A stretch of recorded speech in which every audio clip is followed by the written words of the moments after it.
The talking, nagging, lucha watching, puro viewing, indie supporting, drinking, cursing, son of a gun of a podcast.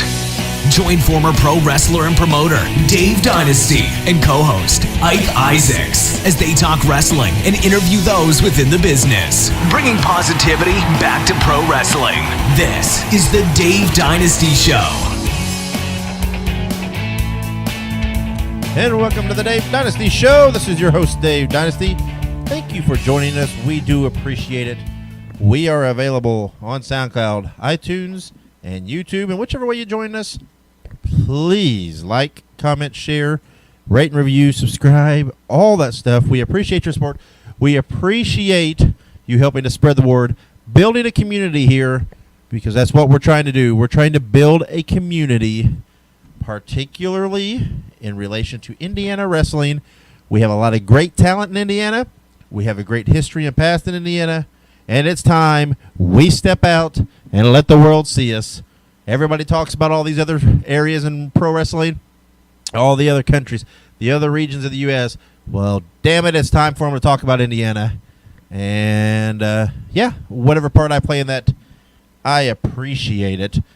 And today, as part of that, we are exploring again the history with another Indiana legend. This time, one of my favorites as a kid and one of my favorites now.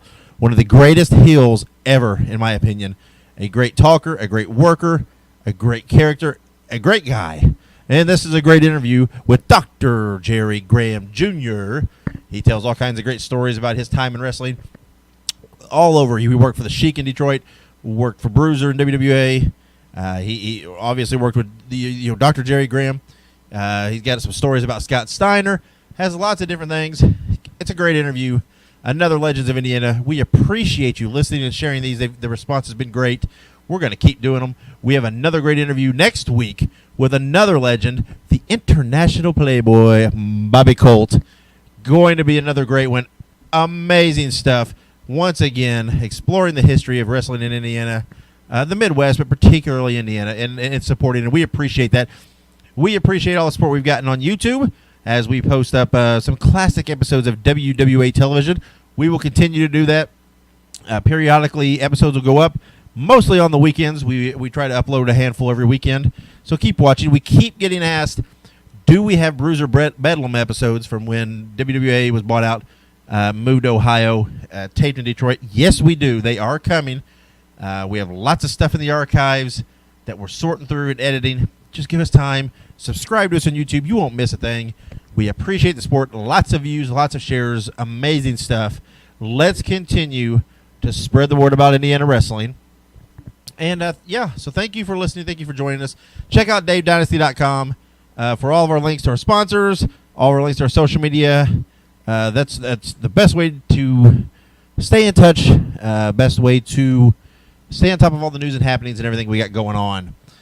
So we've got that interview coming up here in a second. Ike Isaacs, my co-host, is holding that interview.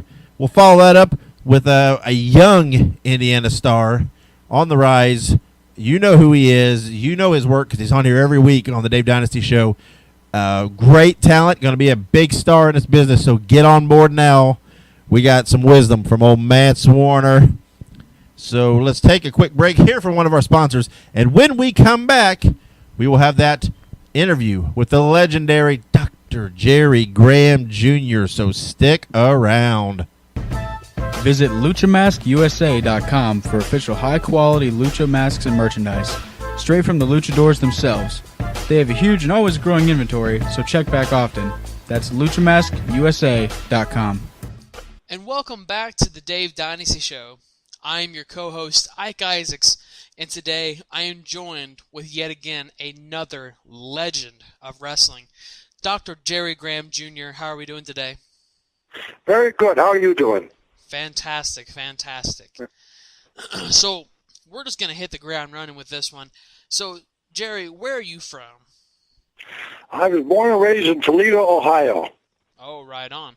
So if you were born and raised in Toledo, Ohio, tell us, what was your childhood like? Did you play any sports?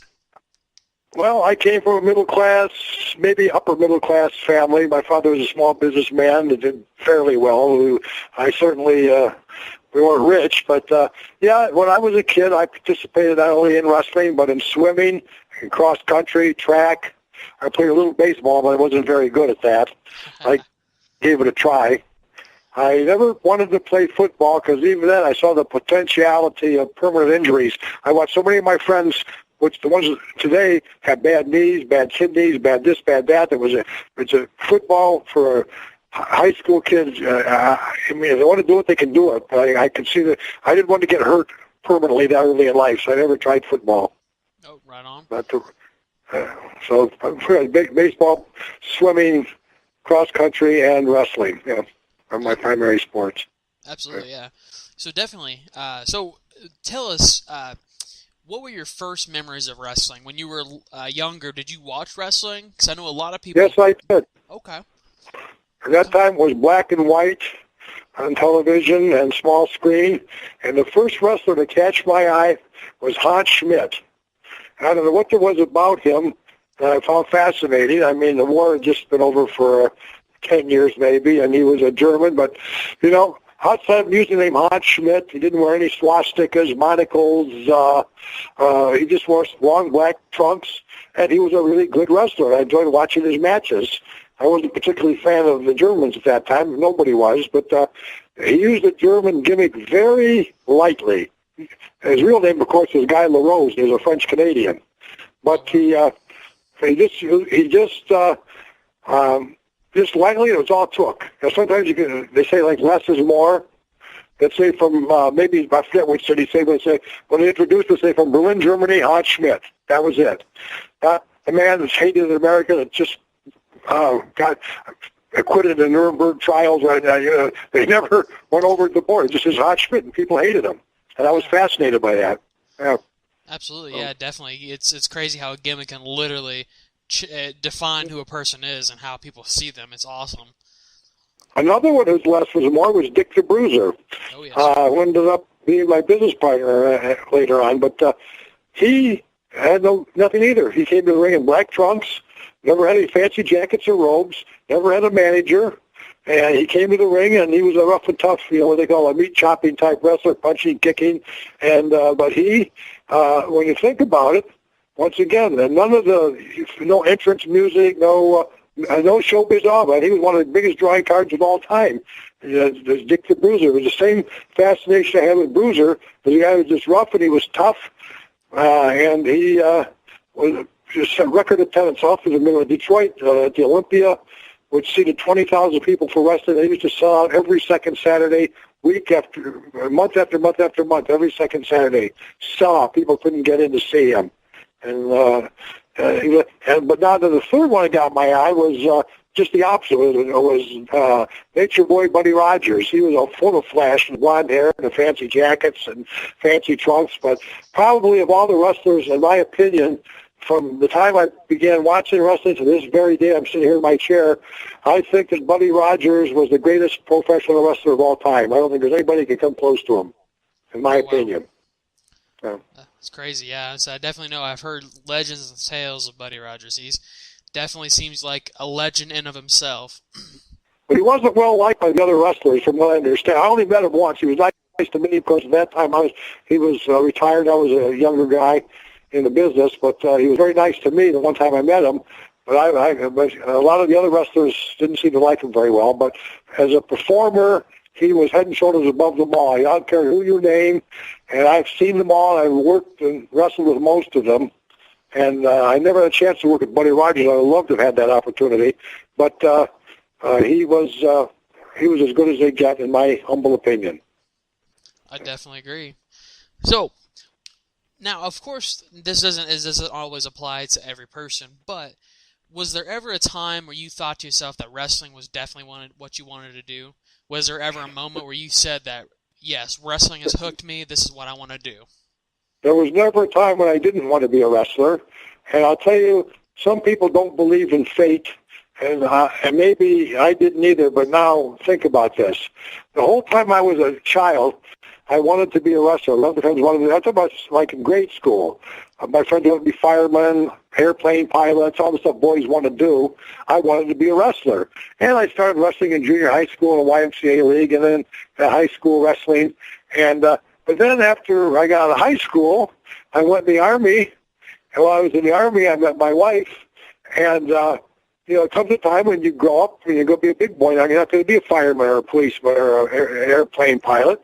So I got out of the Army and I went to work for the family business as a truck driver. And you should give me the odds on this one. Knowing that I really wanted to be a pro wrestler more than anything, the service station that was servicing the trucks for the company that my father owned was managed by the professional wrestling promoter for Toledo, Martino Angelo. And that's how I met him. I talked about fate. Of all the service stations in Toledo, Toledo's town about, it's gotten smaller since then.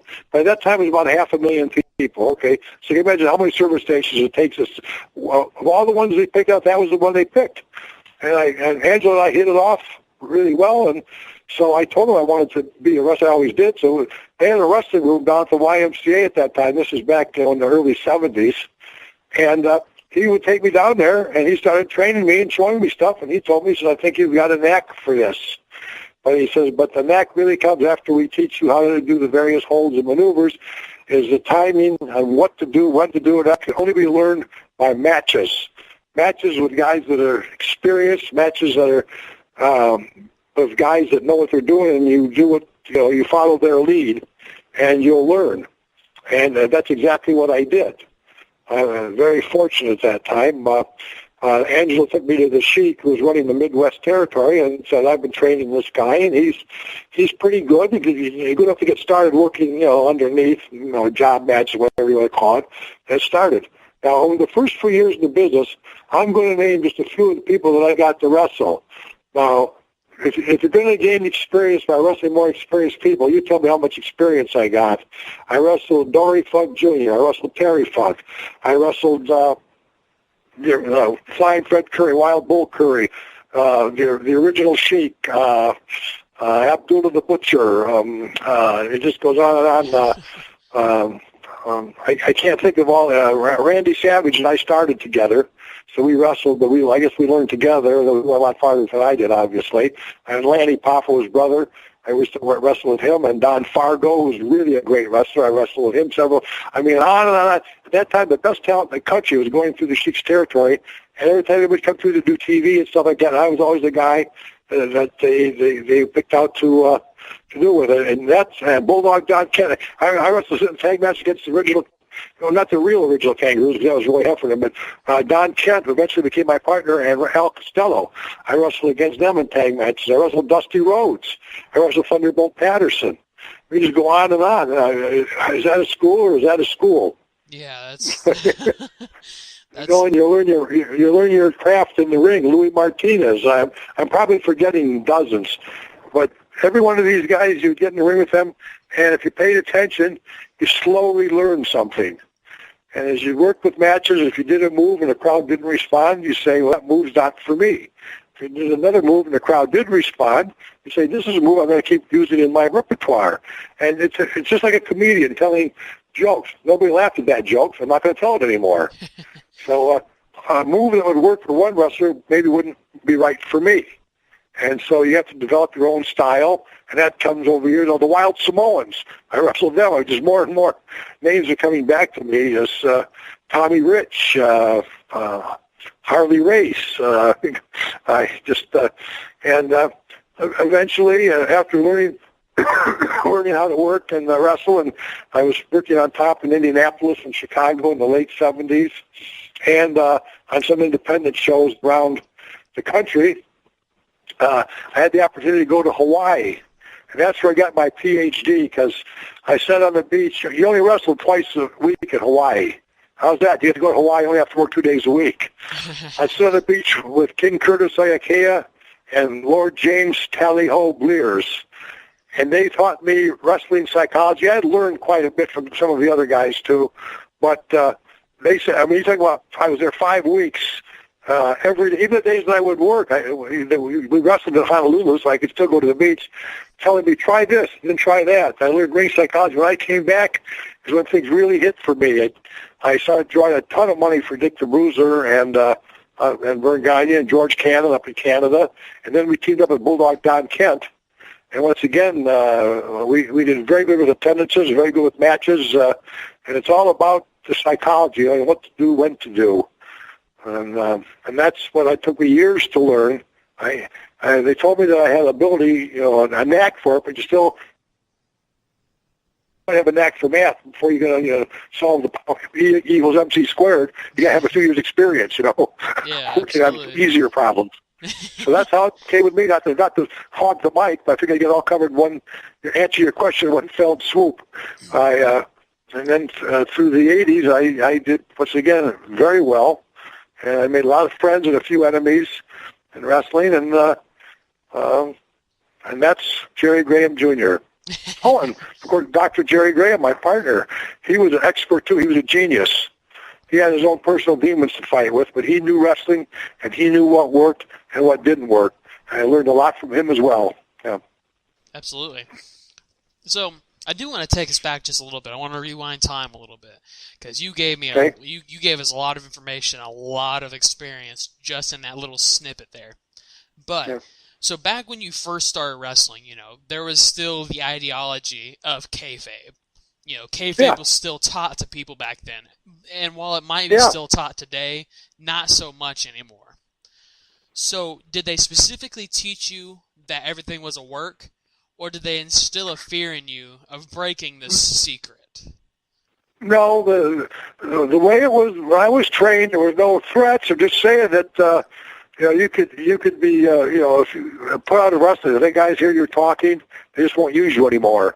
There was no threat of violence or anything like that. But to a guy that wants to be a wrestler, will be told that if you do this, every promoter in the country is not going to use you anymore. That was all that it took.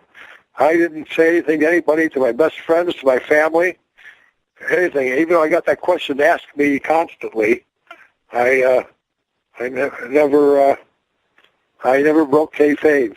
Yeah, absolutely. Never. Definitely. So then all of a sudden, everybody else, I saw the stars. When I see Hulk Hogan and Ric Flair and Vince McMahon going on TV, I says, what's the point of me having an argument with a news media man about whether it's a show or not, when the top names in wrestling are going on television and telling everybody that it's a show. So what's the point? There is no more such thing as kayfabe. When you go to the wrestling matches now, it's like going to a movie with Clint Eastwood. You got the Dirty Harry is the good guy, and he's going against the bad guys, and it's and what they call in theaters, they call it suspension of disbelief. In other words, you just put your disbelief aside and enjoy what's happening. You can nitpick. You can say some of the greatest movies and nitpick them, but I mean, you just that's what wrestling is now, suspension of disbelief. You just sit down, pretend you're just like you do in a movie. You know that the guy, when Dirty Harry shoots a guy and blows his head off, that guy's just an actor. He's going to go home that day and kiss his wife and kids and sit down for dinner. It's just so that's what wrestling is now. It's an opera on wheels. It's just according to there's a metamorphosis going on now. Can I ask you how old you are? It's a personal question, but you don't have to answer if you don't want to. No, it's okay. I'm only 22 years old. Okay, well, that's okay. Well, you may have watched films on YouTube and stuff, but wrestling has gone through a transformation that is obviously being successful because it's making a lot of money. And when I was started, the old-timers said, we only have one goal, one. We got tunnel vision. Get as many butts and as many seats as we can, whatever it takes to do that. Well, in the old days, they were more hold and psychology and storyline oriented, and now they're more freewheeling, wild storylines not lasting very long. I use the word storyline because that's today's term. In the old days, we called it programming. Yeah. And it could be a program, like, for example, High Chief Peter Maivia, Rocky Johnson's grandfather, who used to be my tag team partner. That's how old I am. We'd look at the Rocky and say, hey, your grandfather, not his father, his grandfather was my tag team partner. He told me that they teamed him up with Bob Backlund, Vince McMahon Sr. did, and said in 6 months you're going to turn on each other. For the next 6 months, so they made story last long. They didn't do everything right now. They let things boil, simmer, let things happen. Now, I don't know. Maybe that wasn't the right way. I don't know. In Vince Sr.'s case, they did a lot of business there, so they must have known what they were doing. But Vince Jr. became the greatest wrestling promoter that ever lived, and I think he's a very classless, not very sophisticated individual. And I can get into that later if you choose to. But that aside, his lack of class, he put the most butts in the most seats, and I can't explain this to maybe a dozen people in the world understand this, and I think a bright young man like you might. Vince McMahon became the biggest promoter in the world not because he was a wrestling promoter, which he was, and he knew what to do and how to put who against what. But he was the first one to see the potentiality of the new technology developing. He went on cable, he went on satellite, he went around the world. He had people all over the world watching his show via satellite. When I worked for Vince for a brief period of time, and we got off the airplane, he sent me to the Middle East in Kuwait. And in the middle of the night, Kuwait time, our plane landed, and you thought Elvis Presley had just arrived in 1957. I mean, there was thousands, I couldn't count them, thousands of people at the airport just to wave and scream, and they had to have extra security to get us to the van to take us to the hotel. I mean, and why? Because they've been watching us on television. He was here, and he took over the whole world. And he is a good promoter, one of the best. But the fact that he mastered the technology, where he was the first to do that, and get on USA Cable and get on these networks went all over the country, then get on satellite and get broadcast around the world. And that was all Vince, and he was very. That was his key to his success. Put it like that. Yeah. He was one step ahead of all the other promoters. They tried to catch up, but none of them could.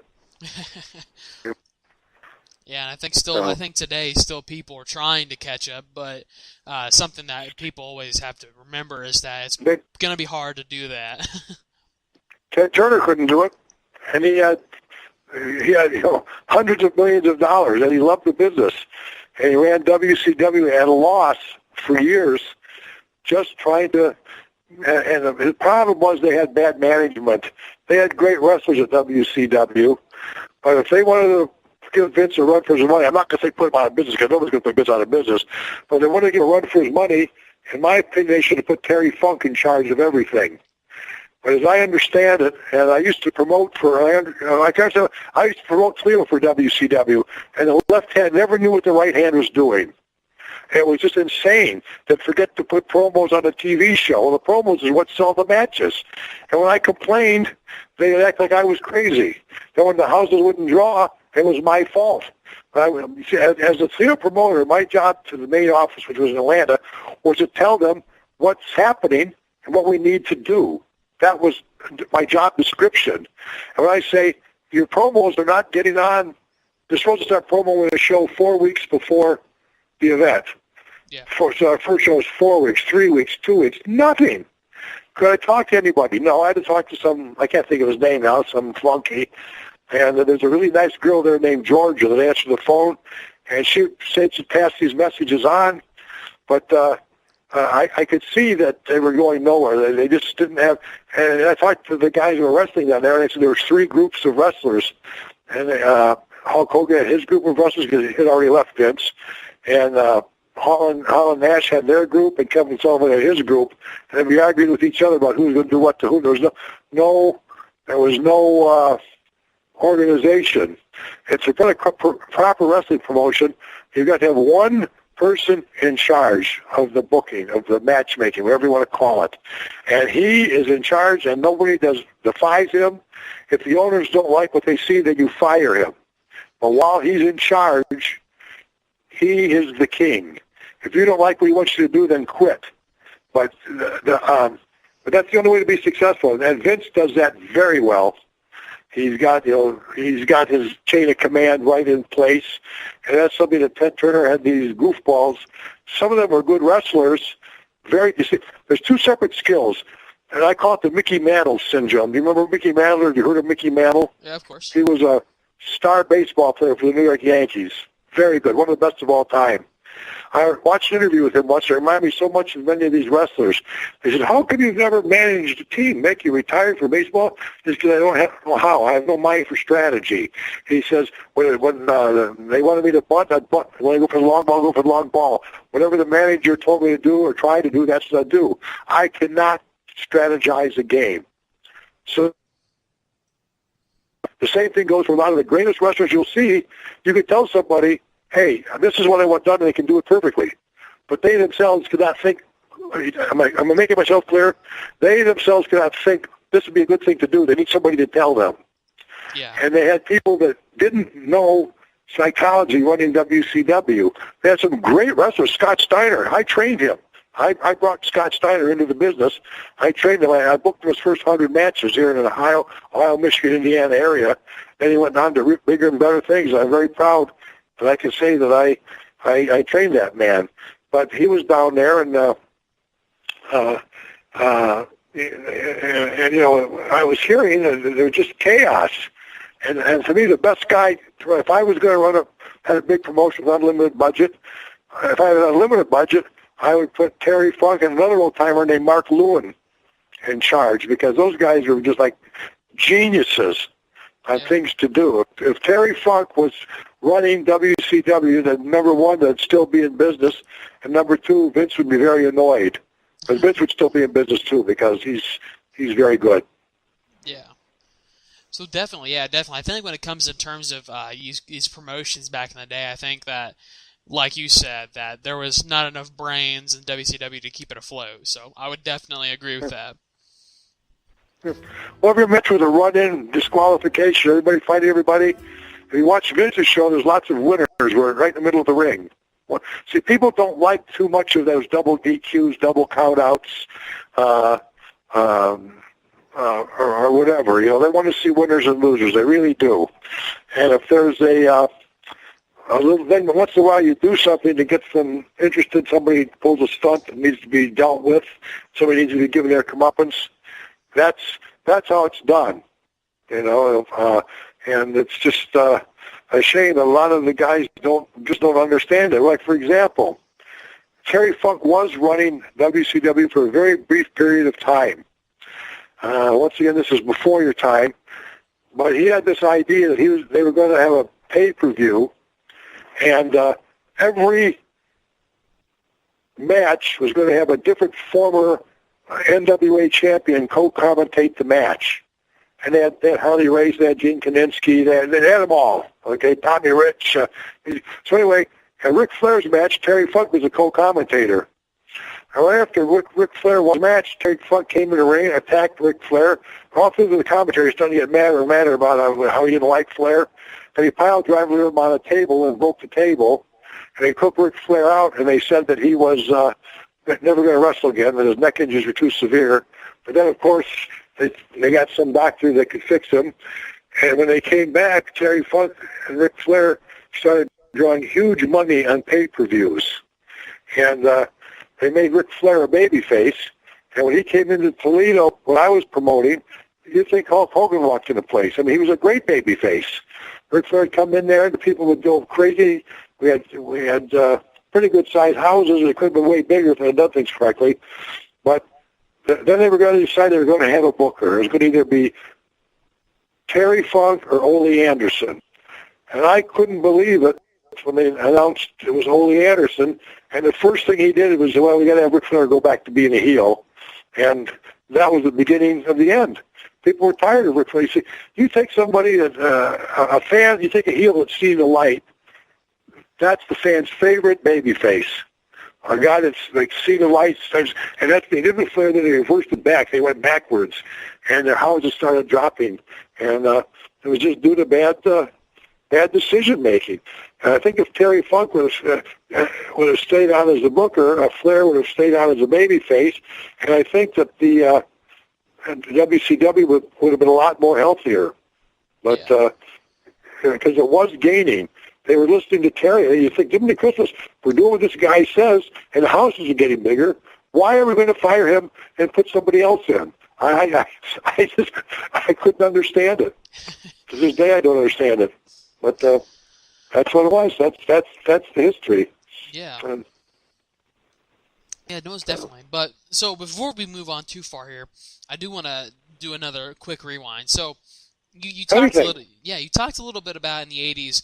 I mean, first of all, you were a key player in Dick the Bruiser for the WWA. So you've told us some stories about that, and you talked about how you worked there and how you started. But something that I was reading about and stuff was obviously that, first of all, WWA was a who's of Midwest wrestling legends, and you worked. Oh man, yeah, they were just like the Sheik. They had the biggest names coming through there all the time. Yeah. But definitely, and it was just like this whole conglomeration of people, and then after that, obviously, you worked for the Sheik, and then after that, you moved on to working for the WWE or WWF back then, and from what I'm understanding, you were a manager, right? Yes. And it was, I was a manager for one day in St. Louis. They gave me the name of Manonoff, which I never could quite understand what that was all about, but they got me 4 tuxedos to wear, and they told me, just go to the ring and don't say anything. I managed 2 things. I managed Big John Studd, and I managed Dick Murdoch and Adrian Adonis. Now, this is one of the more frustrating times in my life because my instructions specifically for Pat Patterson, who's Vince McMahon's second in command, would just walk to the ring with your guy, show some interest, and just let them wrestle the guy. Don't start grabbing feet under the rope. Don't start getting involved. Just let the match play out.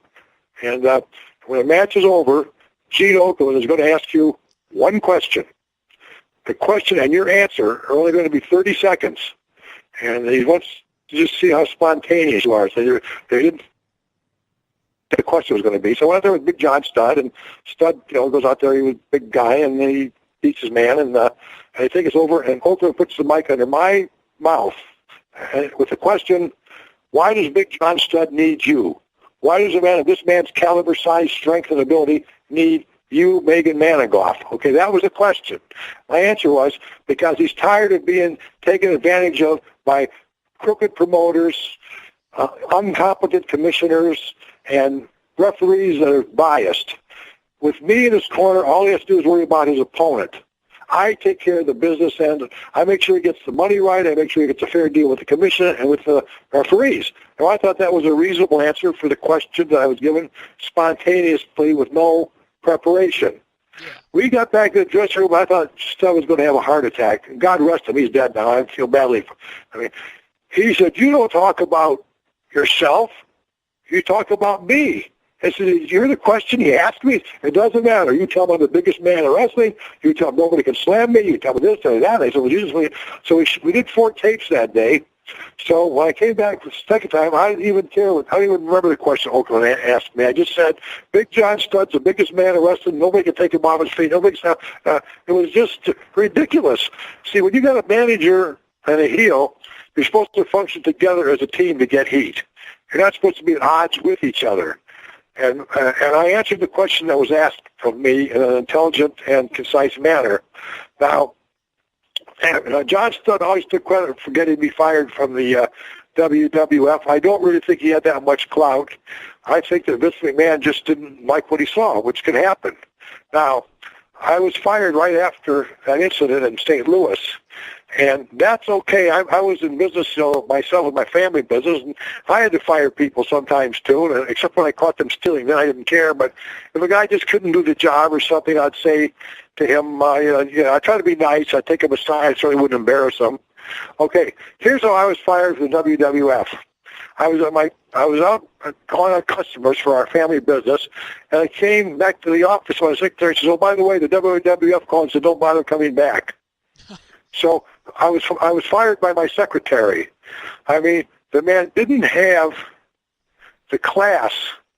Just been so much. What would the difference? They didn't want me. I can accept that. Apparently, what I had, they didn't want. I understand that. I don't understand it because I thought I was the greatest talker in the business. But so that aside, I'm going to concede that I didn't get the job done to their satisfaction. But how was that to fire a guy? Call his office. You call up, say, Jerry, we watched what you were doing. It just wasn't what we wanted. Maybe down the road we can do some business together. But right now, let's just take a break. That's all he had to say. I wouldn't have been happy about it. I would have felt I had been treated with respect. And there's no reason to disrespect people except if you're an overbearing, obnoxious, classless, unsophisticated person. And that's all I can say about him. He had many business failures, but they were all. He made so much money with the WWE. He covered all. He had a WWE bodybuilding thing. That was a flop. He had that football league. If you remember, he had a football league, extreme football, I think they might have called it. But he had a football league that failed in 1 year. Before he got into wrestling, he had a construction company that went bankrupt. And he actually promoted a Sugar Ray Leonard fight that lost money. And that's hard to do. But Sugar Ray Leonard was against Nani London. But anyway, but all that being said, he nobody can make money in wrestling like Vince can. And the thing is, he worked hard at it, and he risked everything. And WrestleMania 1 or 2, if he would have done well, and I heard he would not have been around for WrestleMania 3. So he worked hard. He took risks. He's a good businessman. But I mean, and I've heard this from other people. He paid well, the best paying promoter around. He surely paid me the best. Until I got into business and promoted myself, I made more money. But just as a worker for a promotion, nobody paid me more money than Vince McMahon did. He was a really, really good payoff man. And so there were some good things about him, but it doesn't cost a dime to treat somebody with respect. It doesn't cost a dime. And he didn't. That's just the way it was. I mean, I'm going to be 70 years old in June, so it's over for me. There's no coming back or anything like that. Although I am involved as a matchmaker in a small independent promotion in Toledo, Ohio. It's going to have their first show a week from today in Toledo, Ohio at St. Clement's Hall, which is a beautiful facility. And we're going to be doing a television taping session. We're going to be taping. We're going to have main event quality matches there. And we're expecting a really good starting thing. And matches will be on the Internet, the shows. So you're in Columbus, Indiana, I believe. Is that right? Yes, sir. Is that where you're at? Yep. That's where you're at. So, I mean, you can watch it from there on the Internet free of charge because we're going to be putting the shows. We're making television shows out of the footage, but you'll be able to, if you so choose, you'll be able to watch them on YouTube. Oh, okay. YouTube. And we have a Facebook page too. We'll have links to various matches and stuff. Powerbomb Championship Wrestling Facebook, PCW. Oh, very nice. So I'm just working in the back. No, Go ahead. I was going to say, now, actually, since we're still on the topic right now of Toledo, Ohio, if we rewind time a little bit, in the late 80s, you actually bought WWA and moved the office to Toledo, Ohio, right? Wrong. I didn't buy WWA. What I did was I was able to convince some Detroit, Windsor, and Toledo and Ann Arbor TV stations to run Dick the Bruiser's show. So Bruiser gave me half the promotion in the cities that I produced. In other words, I didn't have anything to do with Indianapolis. I never owned NWA there. But we had a second corporation in Ohio, Michigan, and Ontario, where Bruiser and I split 50-50. And he had the tapes, and I went and got the TV stations to play them for us. So I never bought anything, but Bruiser gave me the book. So I lived in Toledo, but Bruiser was still the main boss, and he still lived in Indianapolis. But we were making the tapes in Toledo, first in Detroit, and then in Toledo.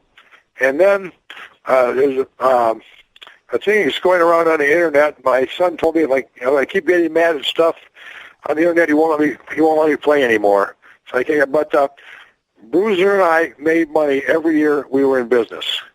And then we saw Vince McMahon coming and then Ted Turner coming. And we sat down and we said, look,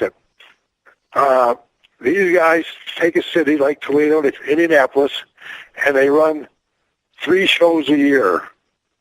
So we're going to have 6 shows a year between these promotions. So if it was just one of them in business, we could probably compete. But we decided we couldn't compete against 2 of them. Having 6 months with one of the big major networks in town. So we decided to close it down. And when we did, everybody got paid. There's money left over for Nick and me to split up. And I went to work on independent, just working for other guys that wanted to pay me what I thought I was worth. And but I see that how we went broke and how we did this and we did that. That's absolutely a lie. In fact, the second to last match we did, we got national coverage. We had Leon Spinks, former boxing champion and gold medal winner, have a mixed match with Wojo, former Olympic champion and heavyweight wrestler versus boxer, and we had coverage on news all over the country. We had NBC helicopter on the roof of the arena, and that was our second to last thing, and the place was packed. And but it was like a one-time thing. You can't have them come back on the next show. It's a one-time event. We did very well with it. We're very proud of it. And I thought it was kind of funny because I had friends of mine all over the country checking, saying we were getting good reviews from all the sports guys that, watched it on the feeds and stuff from the helicopters, except for one channel gave us a bad review. And who would that be? Turner Broadcasting. The one guy in the wrestling business. I was the only one. Everybody else said it was interesting, it was exciting, it was fun, it was this, it was that, except for Turner Broadcasting. A guy named Tony Charles, well, I don't know if he's still in business anymore now. He's a very, very pedestrian type of a sportscaster. He didn't have any real flair or color to himself, but he worked with another guy who I can't remember his name either, but it was Tony Charles, his name was. And once again, he came and he went, but I'm sure that he would have been in trouble with his bosses had he gave us a good review. Yeah. Because we were really did a good job of that. After that, we had one more show that we had in a small town in Ohio we'd already arranged to do, and that place was packed. But so I guess what we were saying is that there was a very brilliant man named Aldous Huxley that wrote, "Inevitable consequences are beacons for wise men and scarecrows for fools." We could see that the independents were going to be severely challenged by these two big groups. And you fall off the Empire State Building and get to the 50th floor, and you can say, it doesn't hurt yet. That doesn't mean you got 50 more floors to go, then it's going to hurt. So Bruiser and I decided in advance mutually to stop running because we didn't want to go into the hole. A good poker player knows when to, call it quits. And my thing with Dick the Bruiser was very successful. I was able to get a nice house during that time and a nice car. And I had a big Cadillac, royal blue with gold. Every place it was chrome was gold. You just imagine a car with fenders, everything, wheel wells, spokes on tire, everything was gold. So it was a blue with a gold trim Cadillac I used to drive. And so we did real well in spite of what a lot of people I've said, yeah, they went downhill, they went broke, they went this, they went that. I don't know if you've read that or not, but that's absolutely a falsehood.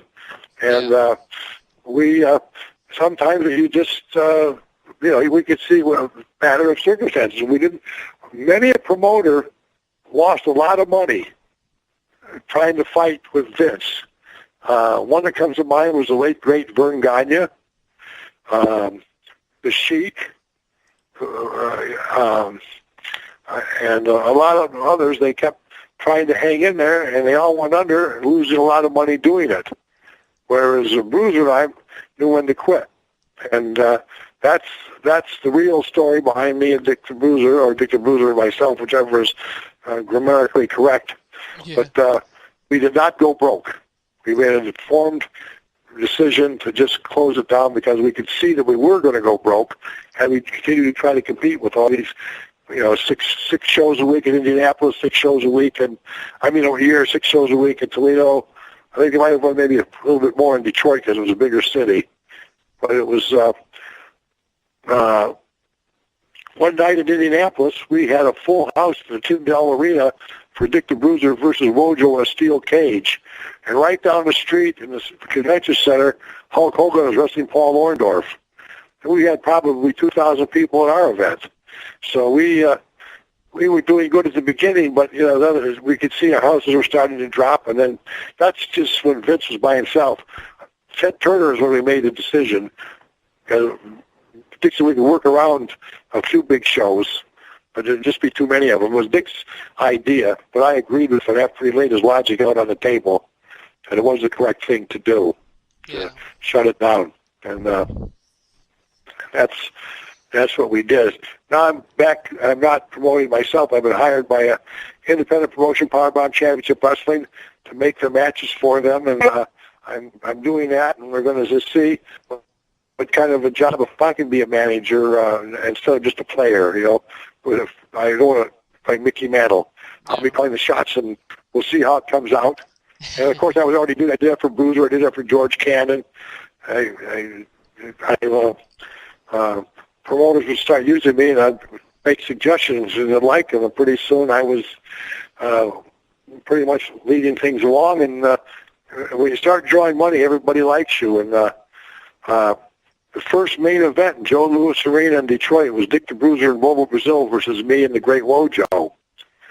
The first wrestling match in Pontiac Silverdome, where they had the big WrestleMania 3, there was one wrestling match there before that, and I was in the opening match against Chris Carter. So I was the first person to wrestle at Pontiac Silverdome. I was the first person to wrestle a main event in Joe Louis Arena. And I guess one guy called me the Forrest Gump of wrestling. I was never the biggest star, but I was always there when things were happening. Yeah. Absolutely. And, yeah. So I just, I had a career. I enjoyed it. I loved it. I'd do it again in a minute. Absolutely. And well, let me ask you this real quick. So we've talked a lot about your just I can't even think of a word to describe it, but illustrious career. You know, your that'd be career. good enough. Yeah. Illustrious works. But you know, your career has been absolutely amazing. I mean, you've wrestled the names, and so as you look forward, and as you're like you said, you're doing the booking and stuff right now for another promotion. What are your opinions on this modern style of wrestling, having all the experience that you have? Mixed emotions, okay? Okay. Number one is they're drawing a lot of money, so it's working, okay? Myself, artistically speaking, I don't like it as well as the old days, but that's because I'm an old man. It's just what I was brought up on, more psychology, more holds, more concentration on actual wrestling. But I'm not going to knock. I'm just saying what I like personally. What they're doing today is working. So therefore, getting back to what the old-timers told me, they're putting butts in the seats, so they're doing the right thing for today. It's just not my cup of tea, but I'm just one person out of almost 7 billion people on the planet Earth, so I only have one opinion. I myself don't even watch wrestling anymore. And I have nothing against the guys. I wish them nothing but the best of luck. I do not enjoy how they're doing it today. I think they spend too much time talking and more time wrestling. I was known as a good interview man. They told me to keep it 2 minutes. Once they went a while, they needed to fill up 4 minutes. But I never did an interview longer than 4 minutes for promoting a wrestling show, although I did talk shows and stuff for other, just like in a straight mainstream media like we're doing now. But for talking to build up a show, 2 minutes was it. The announcer would run down the show, then on the show was going to be Jerry Graham, and then I would talk about who I was wrestling and what was going on. That would be it. There'd be more time actually wrestling, which is something that I liked. But once again, I'm talking about just my personal preference. I don't want any of the younger guys to think I'm knocking them, because I'm not. I'm saying they got some athletic ability. When I say I don't watch it, I usually don't watch once in a while. I watch it for a while. They got great athletic ability. They're high flying. They do a lot of high, dangerous impact moves. When they miss one, they're going to be crippled for life, and that's something I'm concerned about always. But they're doing a great job today, and with what they're doing. And but like I said, I remember like Flying Fred Curry. They thought this man could defy gravity. He was one of the great flyers. I mean, he was a tremendous wrestler, and as was his father, especially with a drop kick. And people couldn't wait to see Flying Fred Curry do his drop kicks. And you know what? In 90% of his matches, he never threw a drop kick till the end of the match. Then he hit the guy with 3 drop kicks and pin him. And then wait for it. And right now, it's everything right now. Everything is right now. All this action. But then when he starts throwing drop kicks, the place would go crazy. And that's, I'm saying, from an old school. Flying Fred Curry, one of the greatest aerial-type wrestlers the business has ever seen. And others were the same way. They'd wait for things to happen, and then they would probably explode. But it's just a different time now. Yeah. And it's a different psychology, and probably if we did things the way we did now today, there wouldn't be any attendance. So Vince McMahon and these guys have got their thumb on the pulse of what's going on today. So they know what they're doing, and the results are the money they're making. That's everything else means nothing. It's the money you're making. Doesn't matter anything if you like this wrestler, if you don't like this wrestler, if this or that. The bottom line is, are you making money? And the best of my guys are making a lot of money. Oh, yes. And so, once again, I don't like Vince McMahon because he fired me. Believe me, I'm not mad because he fired me. It's the way he did it, the way he just disrespect for a wrestler. I mean, wrestlers always used to show respect for each other. Somebody would come into a dressing room and you didn't know the guy, you'd walk up and introduce yourself to him. I don't know if they still do that or not, but because it's pretty much the same thing. It used to be territories. If I was leaving Detroit going to Indianapolis, and it's funny, the first time I ever walked in the dressing room, I was going to be a referee for one match. They're going to see if I could referee before they're going to let me wrestle. And it was between George Animal Steel and Tex McKenzie. And when I walked into the dressing room, I was very apprehensive, as you might imagine. I'd never refereed a match before. I'd never been in a dressing room before. The first person to get out of their chair and walk across the room and introduce himself to me was Andre the Giant. Oh, wow. That's the kind of class he had. Nothing could be lower than an auditioning referee. One match to see if I could do it or not, and he said, Andre. And every place I went, there was only one person that I went to introduce myself to, where I went to shake hands, and the guy looked at my hand like it had snakes on it or something, like it was Ole Anderson. I was in Huntington, West Virginia. I never forgot that. I was new in the territory. That's why I was working for the old Georgia Championship Wrestling. It was my first match there, and I was introducing myself to everybody. And I went to shake hands with Ole, and he looked at me like I was insane. Never forgot that. You see, there's no point in, Jimmy Hoffa, who was a great negotiator, whether you're a union man or not, he said something that really stuck with me. I heard him in an interview. I just said, yell at a guy, scream at a guy, curse at a guy, make your point, win your argument, but don't ever talk down to somebody or you'll make an enemy for life. And when Ole Anderson, I'm not an enemy. I'm not going to sneak up behind him and stick a knife in his back or anything, but I have no respect for him. If I can't shake hands with a new man, then that's what you call him in a pantomime sort of a way. He was talking down to me.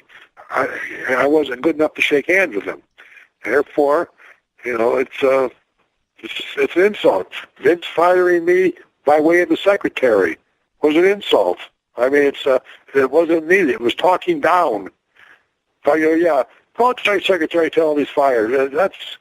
That's what I'm talking about. I would like to see a little. Most of the time, you got respect in the business, but a few times you get these guys that just didn't care, thought they were everything, and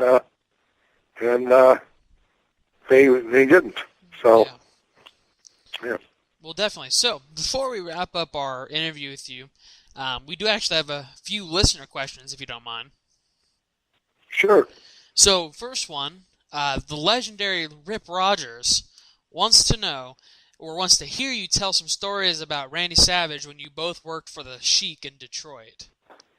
Well, we used to work out in this judo club. I had a key to it, and Randy and me used to party together. Well, we were kind of a dull party because we didn't drink. But we'd go to nightclubs and stuff, and we'd party and we'd wrestle. And Randy was really, we had good matches together. And we're good friends. His father, Angelo. And there was another one I wrestled. I was trying to name all the legends I wrestled with. I wrestled with Angelo Poffo as well, my father. I wrestled with Randy. I wrestled my very first match in my career was in Ypsilanti, Michigan against Lanny Poffo. That was my first match. But Randy and I were pretty good friends. But then afterwards, it kind of split up, and we used to call each other on the phone, and I didn't, he was traveling around so much, I didn't have a number on him, and he quit calling me, so, and then I hear he was dead, and I was very sad to hear that, but that's what I think about Randy Savage. We were good friends, and then we just didn't see each other for a while. Yeah. Then he died. Well, our next listener question is Marcus from Frankfort, Indiana asks, do you remember the hair versus hair match that was Dick the Bruiser versus the Great Wojo, where Wojo lost via DQ and they cut your hair? Marcus says that he still has a lock of your hair from that match. Yeah, well, what they did was, I was thinking, I remember getting my hair cut. That happened, okay? I'm trying to think back to so many matches. I guess I thought I lost that match. Maybe Wojo lost that match. But I remember Wojo volunteered to take my place for the haircut, and they wouldn't allow that. And it kind of humorous because Wojo had a shaved head. So he sat down and said, to take my hair instead. Don't take Dr. Graham's.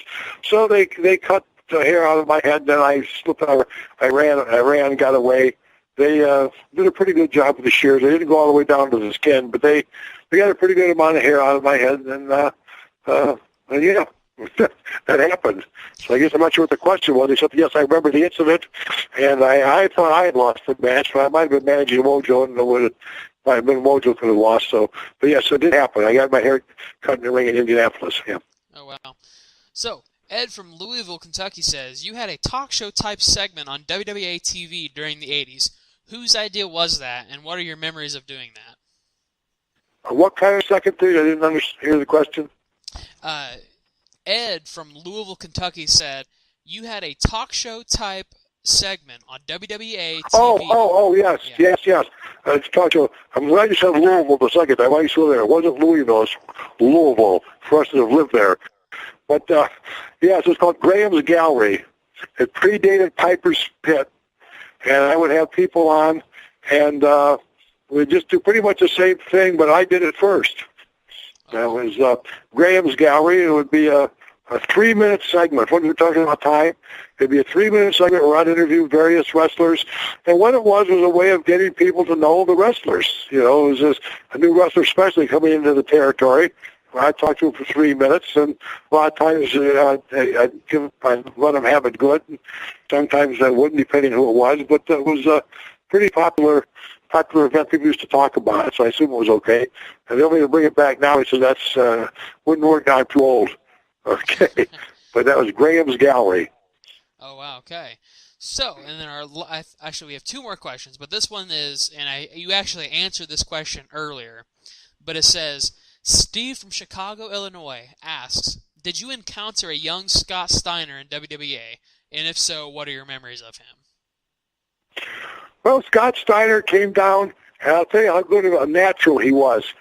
I took him in a gym here in Toledo. I started training him, and everything I showed him he could do right the first time. I actually, because he was a friend of Wojo's from the amateurs, and I thought it was a joke. I thought the guy was already a trained wrestler, and we're going to see how far I would go before I realized that the guy was, but it wasn't. He picked up stuff that fast. I showed him one time, and he could do it. And I had him wrestle his first match. I think it was against Bulldog Don Kent. It was good to wrestle a real pro like that could show you can wrestle Kent a lot when he was starting out. And I had other guys as well, and myself as well. And he was always kind of a quiet guy, and he always was a loyal guy. The only thing that hurt my feelings there is that he would never, a lot of guys I would train would call me like once a year. So I'm not talking about slobbery all over me. I'm not talking about giving me any money. I'm just saying, like, they'd be home for Christmas. They call me and say, how you doing? And the only time I've seen them since then is when they paid him money to induct me in Independent Wrestling Hall of Fame. It was a paid booking for him. So I went down there and I saw him then, and we talked. But you think that the guy that started you, and most of these wrestling schools charge money. I trained him for nothing, and I expect nothing. Yeah. Except, I said, if you have a chance down the road to do me a favor, I appreciate it. But I have good memories of Scott. Yeah, he was quiet, and he was a really good wrestler, a real natural, one of the most easy to train guys I ever had. Yeah. All right. So our last question. An anonymous fan from the UK wanted to know if there is a way or address to get in touch with you to order DVDs of the final years of the WWA. I think I just got that on my Facebook page. You say, we won't mention his name, but I got a request, that exact same request just yesterday on my Facebook page, and I didn't have time to address it, but I told him I'd look into it, so I wanted to acknowledge the fact that I had read his message. So I'll see what I got around for the WWA and see if he wants to buy anything. We'll just see what it costs to make copies of it anymore. The cost has gone way up in these production things. I think they've gone down, but we'll see what the cost to make it, if it's in his budget and so on and so forth. So, but if it's not the guy, I'm sure it's the guy whose name. If you want to go off the air and tell me his name, I'll tell you if it's a guy or not. But go to Jerry Jaffe Facebook, Jaffe, which is my real name. I have a Facebook page, and that's where I got this exact same request you just mentioned to me. So it's probably him. But if it's not him, just tell him, just message me on Jerry Jaffe, Jaffe, and I'll be happy to see if there's anything I got left that we can make copies of. The last time I wanted to make copies of stuff that I used to sell them at the matches, they really raised my price of production to where I couldn't make any money.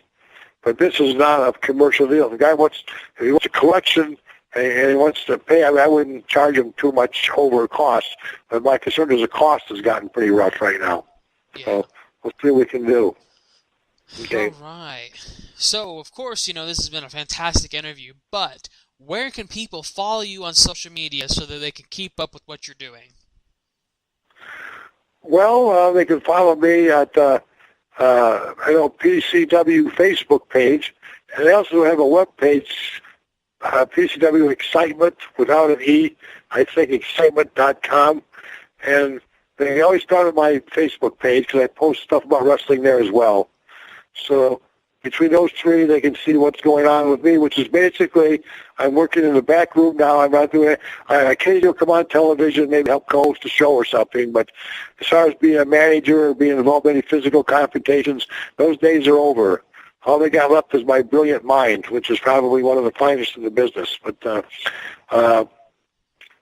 only thing I exceeded is by my modesty. But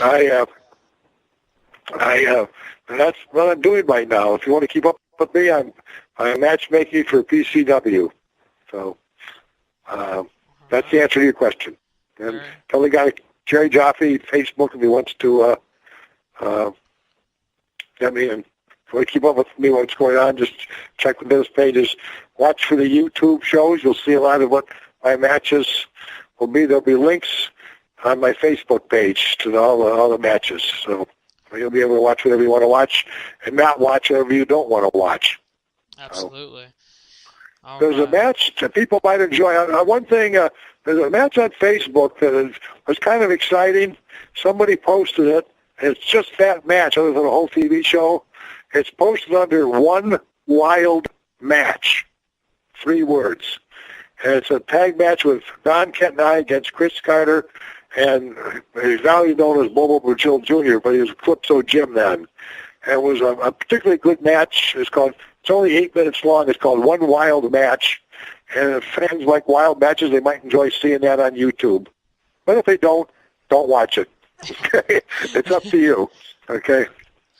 Right on. So everybody, go follow him on Facebook, go follow his promotion pages, and make sure you check everything out that he posts on YouTube as well. Come crack open a cold one and let Old Manser tell you a story. King of Big Dog Style, Larriton Light Beer, the king of the trailer court, your favorite wrestler of mine, me. This is Warner's Wisdom with Mance Warner. All right, people, it's old Manser back here, back at it. Another edition of Warner's Wisdom right here on the Dave Dynasty Show. This is the best part of Dave Dynasty Show. Old Warner's wisdom right here. Old Mancer's time. This is where I talk. I drop some wisdom, some knowledge right here to you people out here. You can take it. You can use it. Maybe you don't use it. I don't know. Ain't gonna bother me. I'm out here doing what I do every week, baby. Making towns. Going to the pay window. Now, in case you people are new, my name is Mance Warner. Mancer, the king of big dog style, the medium-sized man beast, the southern psycho, the master of the pop-up headbutt. Laird's and light beer, the king of the trailer court. I could go on and on and on with all my nicknames out here, people. But for right now, I'm gonna rein it in. I'm gonna give y'all a little bit of knowledge out here. Another edition of Warner's Wisdom right here. Old Mancer coming at you. Here we are. I got a light beer popped open right here, sitting right here on the counter. I'm sipping on that. I'm having a good time. I just rolled into my home here. Feeling good. It's the weekend. I'm going to give you a rundown of what Old Mancer did. Now, I want to talk forever, so Old Mancer is going to talk about what I did yesterday. My show yesterday. The town I made yesterday. Okay, you people know me by now. You know Old Mancer goes in there, starts throwing them wackadoos. That's wackadoo. That's W-A-C-K-A-D-O-O-O-O. All the O's you want to put on there. If I spelled it wrong, surprise, surprise. Old Mancer been drinking. Big deal. Get over it, people. Now, Old Mancer hops in his truck. Beautiful truck Old Mancer got. Old Mancer hops in that truck. I hit down the road, make it to my town.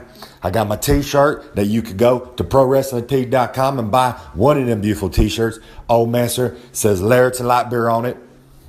If you a kid, you be the coolest kid in school, you wear that. If you're an adult, you're a guy, you're a man, you're going to get laid wearing that t-shirt, baby. It works every time. If you're a lady, you're going to look like the coolest lady in there. You can headbutt somebody. You can punch somebody, a big old wackadoo. It is what it is, people. You either smart and you listen to Old Mancer, you dumb and you don't. Okay, let me rein it back in again. I get on these tangents. I get off topic sometimes. You people know how it goes out here. I start drinking these light beers. I start throwing them headbutts and them big boots and lariats, and I just lose track of what I'm talking about. Okay. Old Mancer jump in his truck, drive down, make it to the town. I'm out here at White River Wrestling. Old Mancer is in a 6-man tag team matchup. My music hits. Old Mancer already been drinking a couple beers because the fans, they love Old Mancer, man. They're buying Mancer's light beers. So Mancer back there drinking them light beers, getting ready to rock and roll. My music hits. I make my way through the curtain. As I'm walking to the ring, minding my own business, you people know what Mancer does. I start up riots at shows, baby. I ain't going to apologize for that. They bring me in. The booker man know what they gonna get. Old Mancer go out there and I start up a riot. Now as I'm walking towards the ring, one guy stands up and starts voicing his opinion to Old Mancer. Old Mancer don't want to hear that. No. So Old Mancer step up to this punk. I make a kid move. I said, move, dummy. Kid move out of the way. I step up in a chair and I proceed to preach to this man and let him know Old Mancer got God on his side. So you can pull out a knife and try to stab me. You can pull out a gun and try to shoot Old Mancer. Old Mancer ain't gonna die, baby. So Old Mancer is preaching to this fool. Get ready to lay the boots onto him.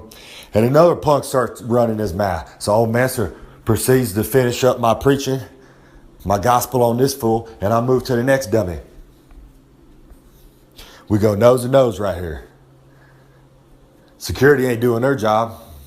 So Old Mancer gonna have to do his job right here before I can get in the ring. I'm gonna have to put the boots to this punk, right? So Old Mancer proceeds to step forward to this young gentleman. And Old Mancer tells him, you can either sit back down or you can take a swing. And I draw a line in the sand right there for him. I say, you cross that and you done, brother. You done. Guy gets memo, he sit back down. Another punk start running his mouth. An older gentleman, right? Now here's the thing. Here's a little advice to you fans out there. If Old Mancer is in your town and I tell you to move, you best get to stepping real quick. Because, see, Old Mancer had proceeded to make his way from the entranceway all the way over to the other end of the chairs. So I've done a circle, right? I've been talking trash to a whole side of the arena. And I work my way to one side, and I got to get back to the other side to get to the ring, right? So old Master proceeds to tell these people to move, baby. Old Master has walked on water before, so ain't nothing going to stop me from walking on a couple chairs over back to the entranceway, right? Well, this old timer said he ain't going to move. So at this point, old Master already worked up as it is. I ain't even got in the ring at this point. Old Master ain't even got in the ring. So, old Master does what he does, baby. I'm starting up that ride still. Got the longest entrance into business right now. So, old Master then goes nose to nose with this old timer because he don't want to listen to old Master either, right? A punk kid in the middle of this disagreement between two gentlemen, right? A punk kid proceeds to push old Master, baby. So now I'm enraged. Old Master done lost his mind. I go nose to nose with this little punk, snot-nosed brat kid with 4 eyes. Oh, Lord, I could have punched him. Getting a big old wackadoo right to the nose, right? So old Master goes nose to nose with this little punk kid. Kid shut up real quick. He didn't see that coming. He thought he was going to lay hands on old Master and there wasn't going to be nothing happening to him. Now, old Master ain't saying he going to punch a kid. I'm a God-fearing man. But you put your hands on old Master, I don't know what's going to happen to you at that point. So, kid pops down real quick. He shuts up. He goes, oh, Jesus Christ, I made a bad decision here. So, old Master proceeds to get in the ring. Match ain't even started yet. How come the good guys and all the fans are rooting for the good guys? Old Master got a lot of nicknames. You people know this. So, old Master wants to hear every single one of his nicknames before that matchup starts up, baby. Before Master go to work in my ring, I want to hear all my nickname, people. People pay money to hear all these beautiful nicknames here. So the referee only says 2 of my nicknames. Old Master goes wide again. I go, no, one more. Boom. Referee starts saying another one. Nope, one more. Boom. Nope, one more. Boom. Nope, one more. I want them all named, people. The referee did not say all my nicknames. Old Master's enraged again. This is why I got to start calling myself down here because I'm going to catch me a case before the match even started up. So I proceed to try to get out of the ring and run out the referee. I'm going to hit him with a headbutt, big boot. Man, I don't know what I'm going to do at this point. I'm going to hit him with a wackadoo. My teammates, Bobby Black and Luke Lawson, they pull me back. They go, no, don't do it. Don't do it, Master. I said, okay. Let's get this match going, baby. At one point in this match, Osage Phillips proceeds to give me a big old kick to the face, knock on Master Loopy for a second, right? I go down like a big old sack of shit, baby. Boom, I'm down. What's that? Old Master walking around here talking to you people. And I find a little bit of glass on my floor that probably came out my back. Right here. Picking it up as I'm talking to you. Good Lord, I'm going to have to pick that up. Old Master has whores that come over here, and all I need is a whore stepping on a piece of that glass, and then she try to take me to court and get all my money. Okay, back to what I was talking about here. What was I talking about? What was Old Master talking about? I got sidetracked there with the little bit glass on the damn carpet right there. Because like I said, I get glass on the carpet, whore come over, Master got some whores come over, they step on that glass and go, oh, they take a big old bump on the ground, and they say, hey, their foot's all cut up, and then I get sued, and I got to go back to court. Well, Master don't want to get no more court fees, baby. Okay, I got to pull it together here. I'm heat it up right now. I'm going to have to get me another beer over here. Okay. Old Master, back at it. Jesus Christ, there's another piece right there. Lord have mercy. Okay, Old Master, back at it right here. So, I take a ferocious, big old kick to the face. Boom, I go down like a big old sack of shit, right? The way this venue's set up, the fans, it's a beautiful venue. The fans are right up on the ring. It's great. You slap on the ring, they're rocking and rolling the whole time, man. Old Master roll over to the apron. I hear a lady going, Mancer, Mancer, Mancer. I roll because I'm still out of it. I just got kicked right in the kisser, right in my moneymaker right there. Boom.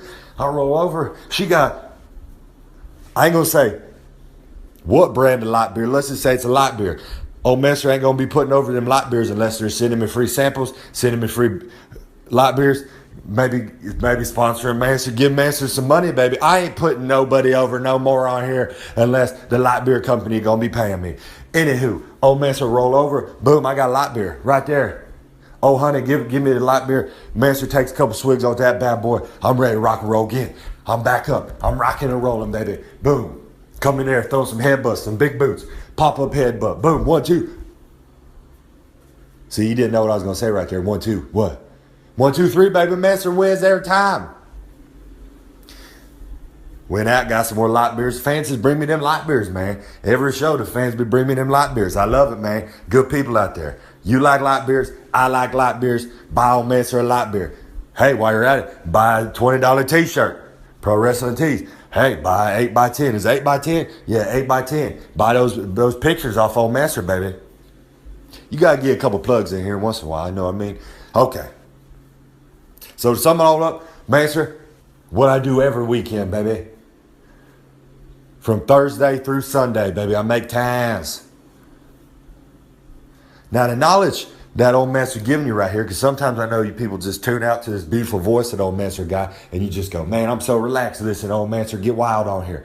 Now, I'm going to bring it full circle and let y'all know what I'm saying right here. The advice that I give you.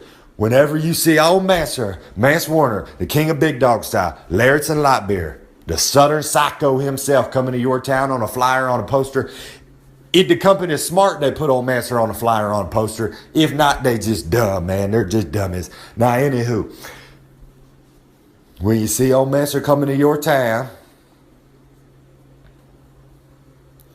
y'all got to take the wisdom I'm giving you right here, right now. If I tell you to move, get to moving, get to stepping.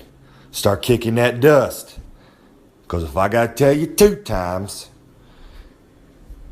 let's just say I won't tell you a 3rd time.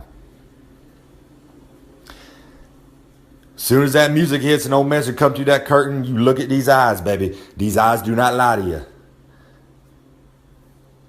I don't want to catch another charge, but good God Almighty, I will if you step to old Mancer. That's my wisdom this week for y'all. A little bit of wisdom for you. Take that to your brain, to your cranium, in that skull, in that little tiny pea of a brain you people got out there. Now until next time, this has been another edition of Warner's Wisdom. Old Mancer bringing you the knowledge, the wisdom. You can take it, you can learn from it. Makes you a little bit of a better person now. All y'all people have a good weekend out there, good week, whatever it may be. Ain't gonna be as good as Mancer, but who can? Who can, you know? Old Mancer climbing that ladder, going back up north, baby. Now, you people take this, retweet it on the Twitter, whatever that's called, on the Instagrammer, the Grammer, the Facebook, the SoundCloud, when I say YouTube already, the YouTuber, whatever, take it, put it on there, retweet it, share it. Share it to all the people out there. Tell them old Mancer out here preaching the gospel again, baby. Until then, I'll see y'all next time.